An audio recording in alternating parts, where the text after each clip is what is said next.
I've thought about it.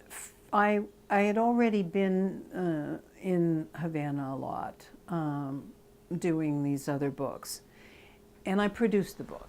I mean, I produced two books pretty quickly, two kind of big, fairly glamorous books. I was also working in a time when Cubans were in the special period when the economy really tanked, and so I proved that I, wasn't taking advantage of that. I didn't. I mean, it wasn't a political decision on my part. I had an Italian publisher who likes beautiful things, so I was after whatever I could find that was attractive and interesting and so on. So the book was nice.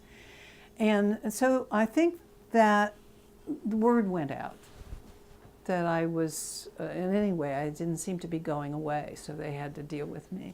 I think that's partly part of it.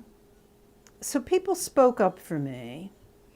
And I knew a photographer there that had worked for Celia. Raul Corrales had been in the mountains. So those people like Corda and Corrali were really part of the State Department because they had been there from, they'd been in positions of confidence very early on. And Corrales I had met in Mexico. And so he was a friend of mine, and he always spoke up for me. So I think those things were important. To take on this precious person in their history, a hero, would be hard any place, just 10 years after George Washington, to do a biography. I think that that's the case. Plus, Celia's a bit of the CEO's wife, in a sense of being that close to Fidel. So anyway, I realized all those things. But Argelia made all the difference in the world. I had been using people that I would hire who would sometimes go to an event and spend all their time networking because it was the first time they'd been inside, a place where some of the most important people were, So they were doing no translating for me. They were like pushing themselves. So I was so angry at some of the translators. And so Argelia was just like a dream.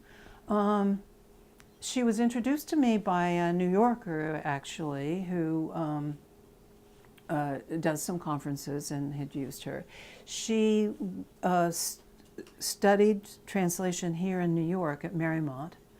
Now, she did that in the 50s, and so she was a young ambassador's wife in 1959 and 60.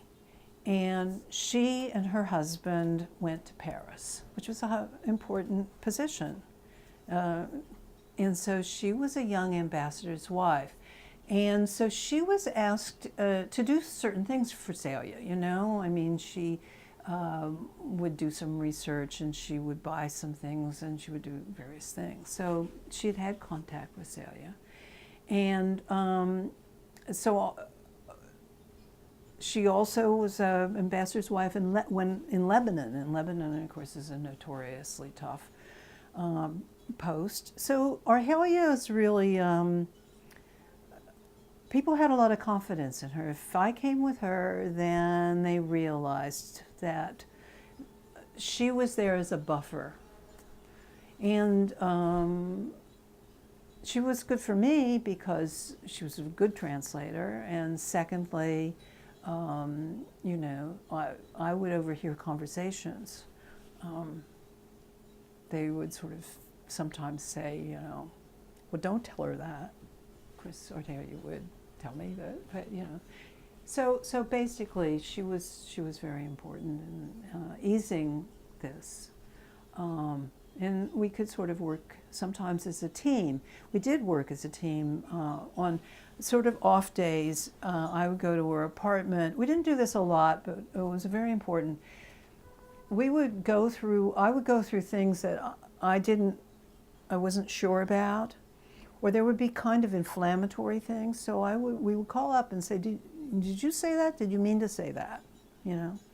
So what happened was people would call each other after those phone calls, and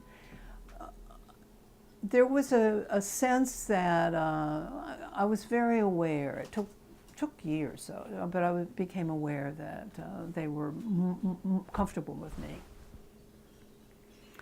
Also, the Office of Historic Affairs was endorsing my interviews, you know.